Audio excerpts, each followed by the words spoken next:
which is the east side of Hangar 1 update. I just want to update everybody on that. It seems like we're tracking pretty well. I expect our environmental study back within the next 2 weeks is the deadline AKT gave me, that they think they can have an estimate back to us. I know for the mold study that was in there, he was saying that most of the porous materials will have to be removed from the gun range because we've had some water infiltration and things like that.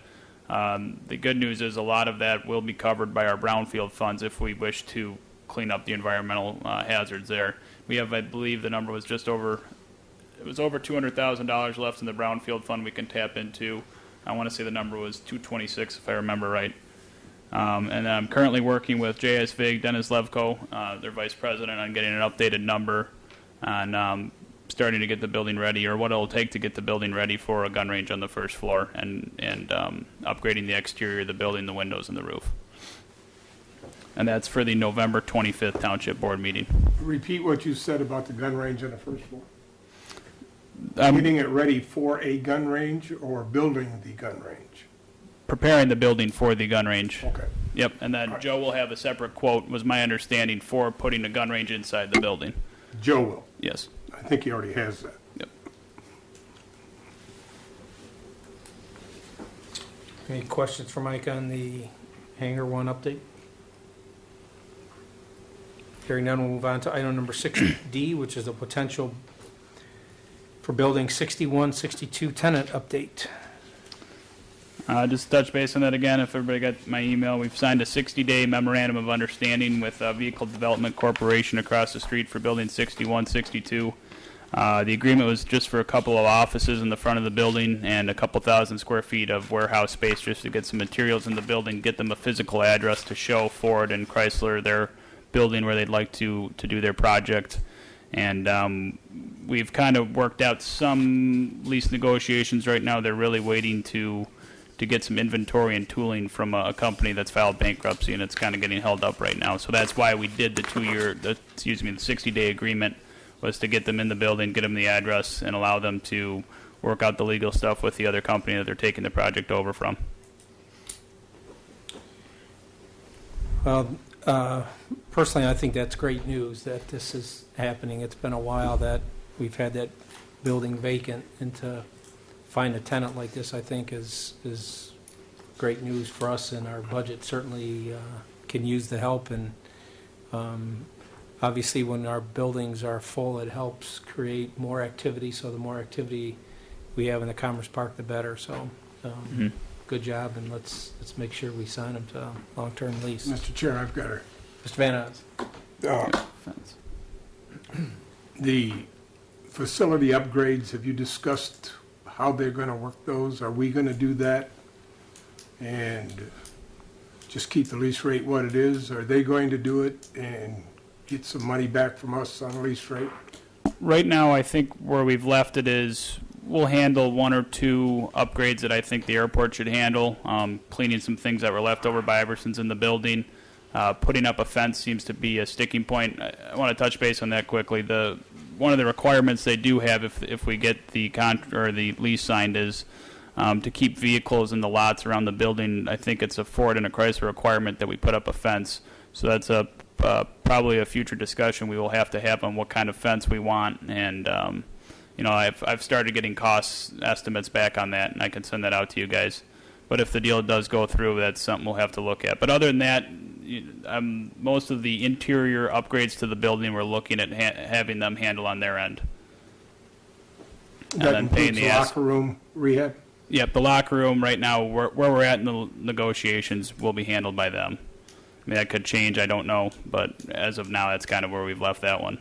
As these numbers come in, just so you guys understand, and I'm not directly involved with it other than through Mike, but with the fencing and the upgrades required, internal upgrades, a whole new locker room and locker room facilities, we're probably looking close to $100,000 going forward. Now, whether we do it or whether they do it and we give it rent, it's still $100,000. Now, I don't see that as any kind of a stepping stone or a bump in the road, because tentatively we'd be looking at about $125,000 to $135,000 revenue annually I mean, it would be a quick payback for us Right. to do whatever we have to do there. What was the annual revenue projection? Right around there, about 126, 135,000, somewhere in that ballpark. So this, this covers the entire facility. How many square feet is that lease? 68,000 square feet, 68,400, I think is the number. So this is our largest facility. It is. That we have a tenant for that is a local resident, correct? Yes, the man running the project is a local resident. The company itself is headquartered in Australia, Melbourne. Right.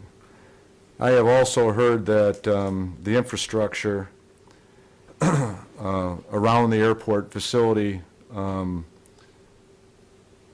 the landscaping, the pond, the roads, the infrastructure around the facility of the airport certainly was attractive and played a role of making this facility a useful facility for this tenant.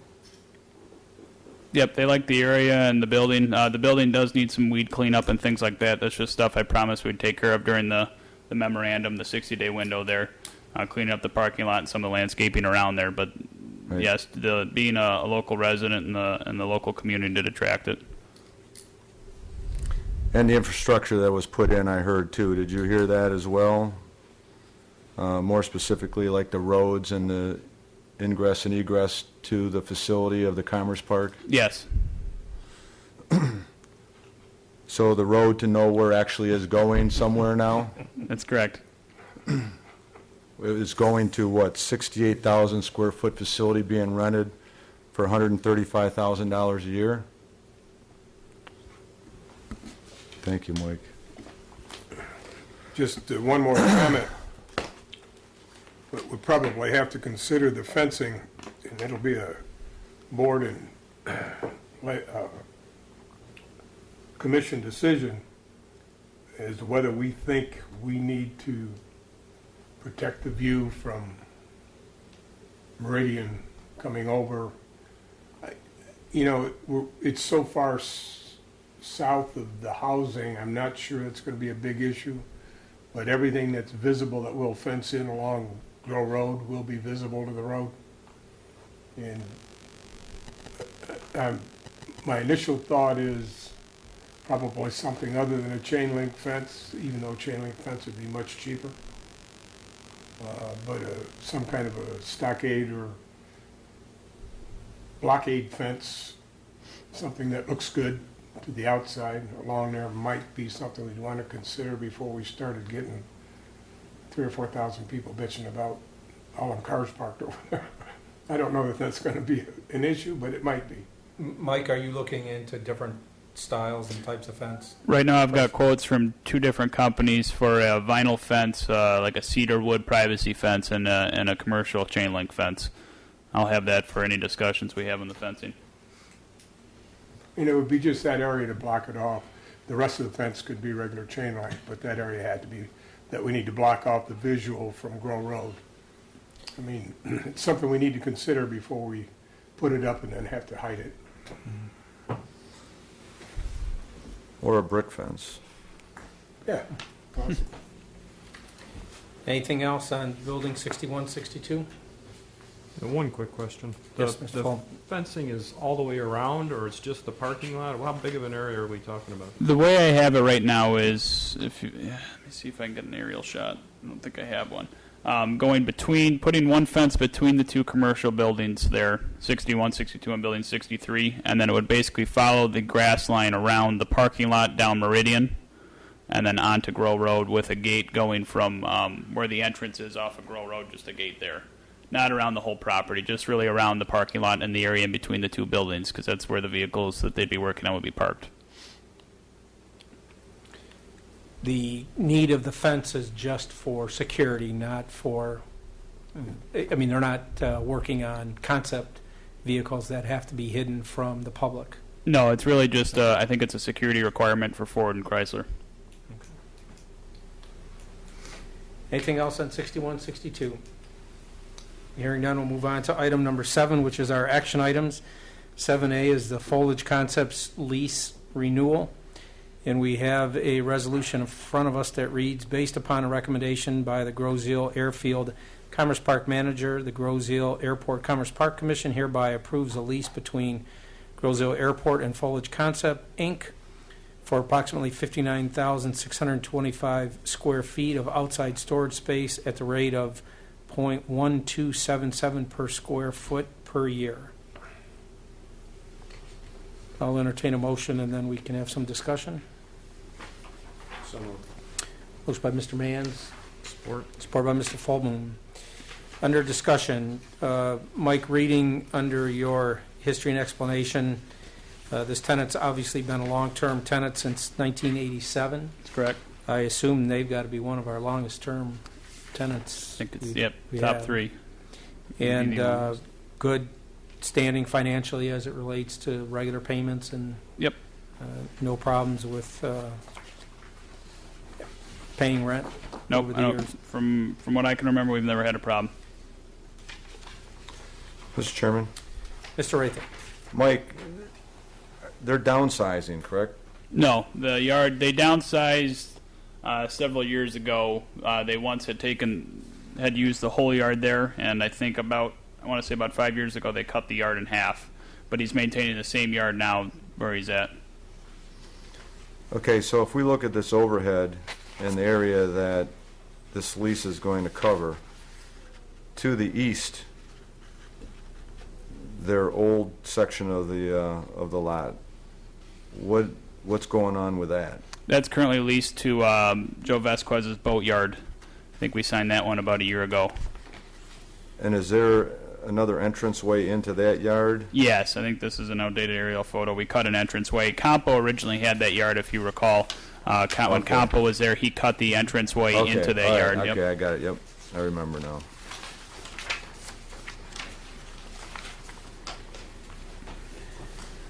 Any other comments or questions? We've got a motion by Mr. Mann, supported by Mr. Fulton, to approve the resolution. All those in favor say aye. Aye. All opposed say no. Motion carries. Item number 7B is a payment for runway 422 repairs.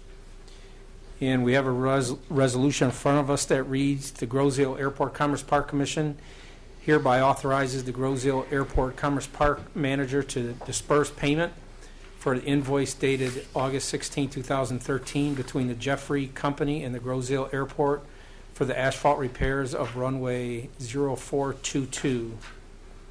And the total amount is for $40,844.09. That's correct. Now I'd like to include that in the resolution, what the amount is for. Should we also include the township share of that? Of 5%? Sure. Yeah, we can add the last sentence that the airport will pay for the repairs and the state will reimburse its 95% share after their transfer. The airport's 5% share equates to $2,042.21. So moved. Motion by Mr. Rathel, A second. supported by Mr. Stoll. Any further discussion? All those in favor say aye. Aye. All opposed say no. Motion carries. Item number 8 is our subcommittee reports. Here, having none to report, we'll move on to item number 9, which is our discussion items. 9A is subdividing Building 63, and before us are some drawings by Sarnacki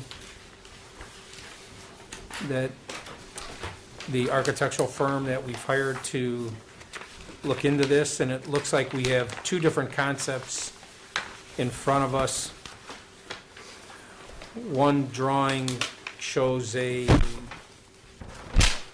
division up to 9 units. A second drawing has it divided into 11 units, and obviously the 9 units is a little bit wider.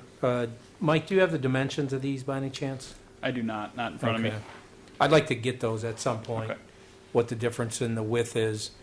And Do you happen to know, was there any discussion with realtors or did Sarnack and Associates do any research as to what's the going demand for either one of these sizes?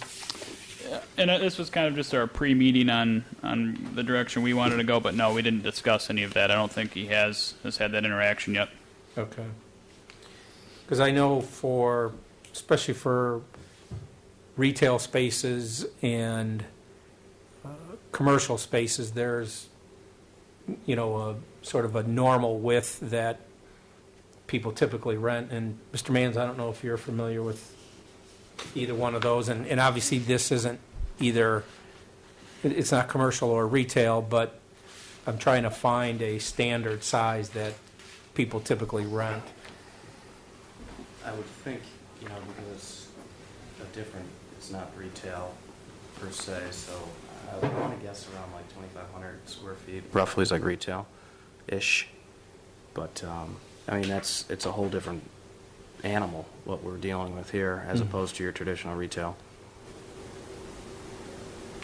Well, I'm assuming that there are industrial buildings in other parts of downriver and southeast Michigan that are divided up, and I'm just about bet you that there is a standard size that is more commonly leased than other sizes.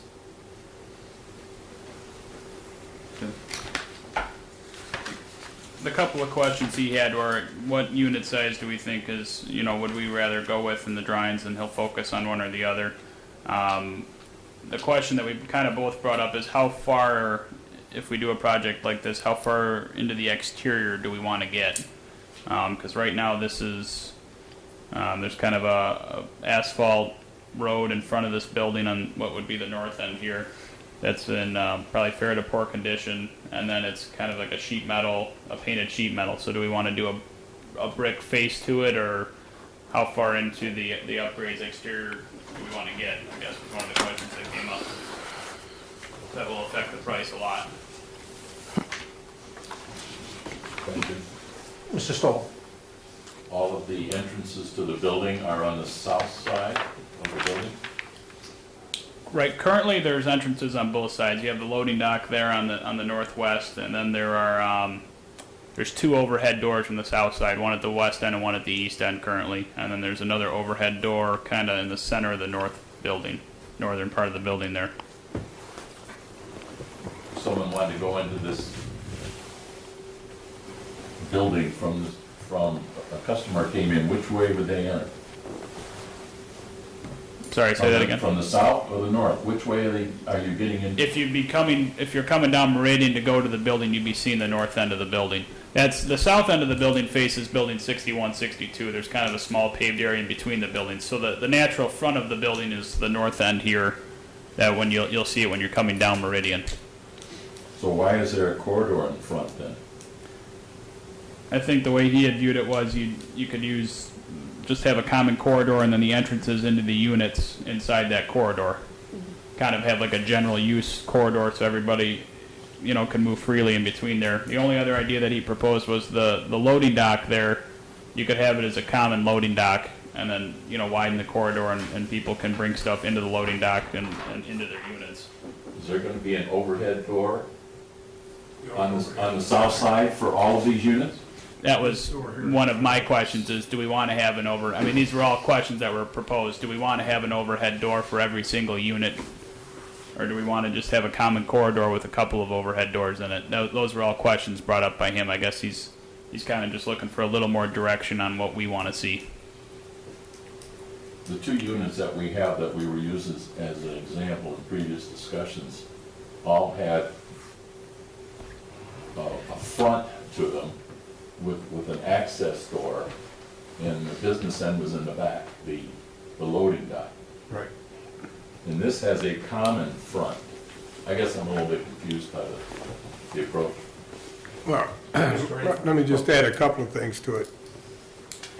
I didn't have anything to do with the drawing, but basically, if we decide to move forward with, this plan is put forth to look at what subdividing this for businesses would be and what would be available. And that's basically what we got here.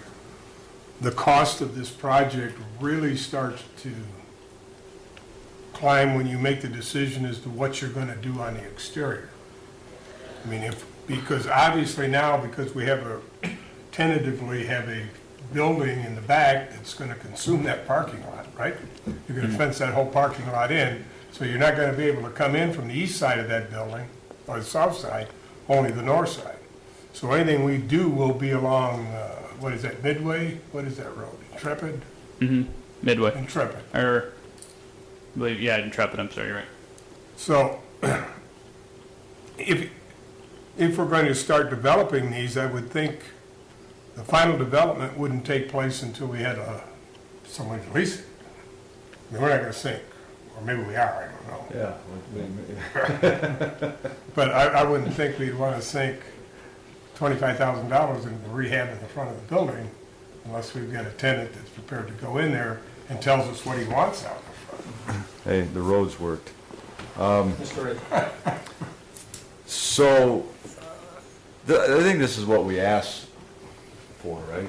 Just, are we able to take this building and divide it into these different units? And from what we have here, I would say the answer is yes. Now we get into all these fun discussions of the details, Right. which is great because we move past the uncertainty of whether or not we can do it this way, and stop talking about some other uses that that don't fit this building well. So if I look at this, a couple of my comments, I agree with our chairman that we need to find out what is the most rentable space, and then we can have sort of a hybrid between these two ideas. We can have some that are larger than others, and we don't need to have all of them the same. We can divide it up where we offer a couple different sizes. I think that each unit, though, needs to have an overhead door. Like Walt said, that each one of these units would need an overhead door for access into the back, and then have some kind of a front office man door, whether or not that's on the south side or the north side. I don't know. We'd have to find out what works the best, because you brought up traffic with our tenant coming into the south here. You look at infrastructure from this overhead, the south side of this building would probably work better for the overhead door entrance into the back warehouse of these facilities, and the north side could be configured where we have the front of the units, where you have the front office and the man door. So I like the idea. I think this is what we need to do. I think that there is tremendous opportunity for these types and styles. Now it's square footage, and we can debate, and it'll be a fun conversation of what we make the outside look like. But I think we're on the right track, and I like what I see with the thought of making overhead doors and front offices. Well, the way this is set up, obviously you can divide, or you can combine a couple of these if you need bigger spaces. So Right. you can Yeah. set it up that way.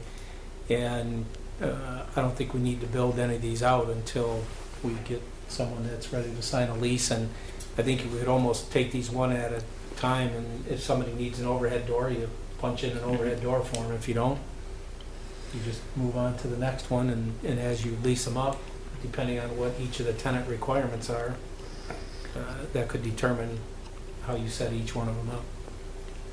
Well, again, these are fun conversations that we're having now, and I like these debates. One of the arguments sort of against what you and Ted just said, is that people have a hard time visioning what something is going to be like, and have a hard time signing a lease and committing to space that they don't really see and understand.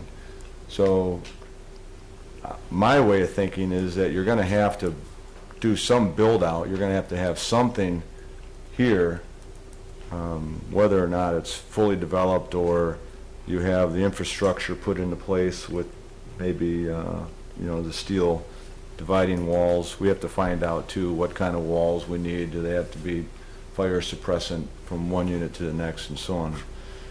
But again, I think that once we have those conversations based upon cost, obviously, but then the implementation, the development of these is how much do we need to put in to get this going, to start getting tenants. Well, I think we can set this up one of two ways. Either set up a study session, and we can, sit around the table for an hour or so, and maybe bring Jay into that meeting with us, Mike, and kick around some ideas, or we can set up a subcommittee and just have a couple people do that. I'd prefer to have the whole group and do a study session, one of these next couple weeks, and just sit around a room and kick around a bunch of ideas, and then maybe we could do a little research prior to that too, to try to get an idea as to what the standard size is that a lot of the industrial developers that do this for a living, what do they typically build out for these type of spaces? Okay. Let's set something like that up. What is the square footage of Carl's old building, the spec building? The whole building's 10,000 square So feet. it's It's split 5 right down the and 5. half at 5,000 square foot units each. And these are 4,515 square feet, the larger units? Yep.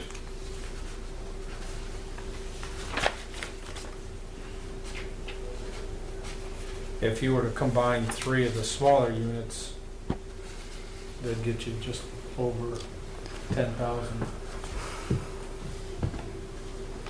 Mr. I Chairman. like that, what you said, Ron, where you can develop these as well, where you can get 2 units, like the spec building. We built that as 2 units, but Carl, you went in and took the whole thing, and then, then we divided it in 2, so, and it's pretty easy to do. Mike, why don't you look on the calendar and find a night for a study session one day in the next couple of weeks and shoot it to me, and we'll figure out what'll work best. Okay. Mr. Chairman, Man. one other thing to think about, instead of the whole building, which way we would decide is to take it and cut it in half, and, only finish half of the building however we decide, until we get a better feel of what's going to happen next. That was the one thing I requested. I wouldn't mind seeing is just give us a rough number of what it's going to take just to get the building set up to subdivide. What's it going to cost for, to cut into the floor and run plumbing?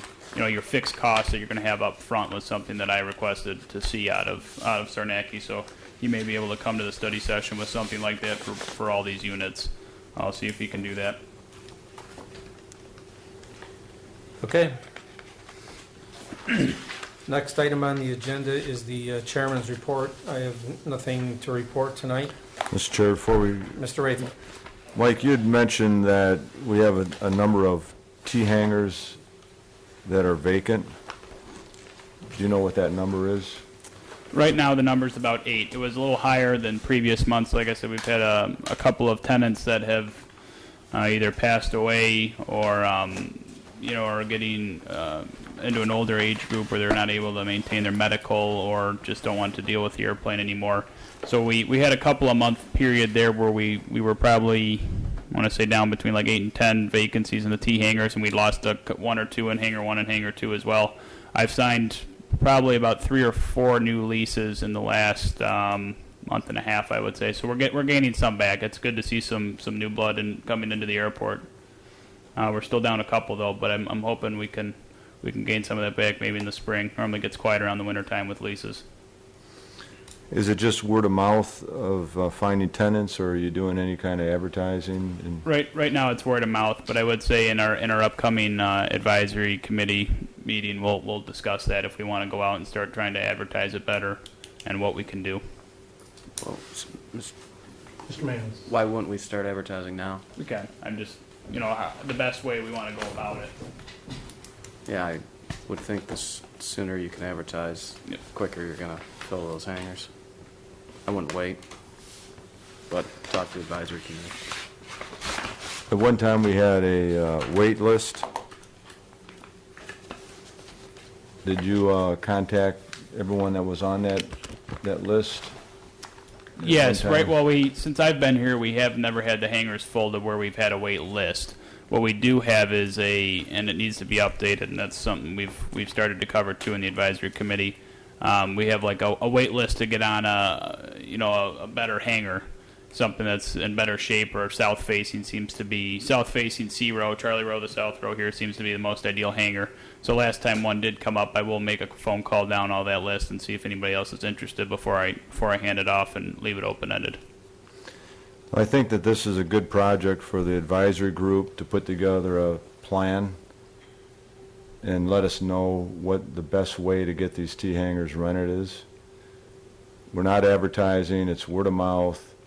People are trying to jockey hangars, and, there's some conversation, well, the FAA's coming down on us, and we can't store our boats and our cars in there anymore, and this and that. So I think that we need to have the advisory group really look at this seriously and come up with a plan to fill these hangars. I mean, 8, that's a lot of, lost revenue. Mm-hmm.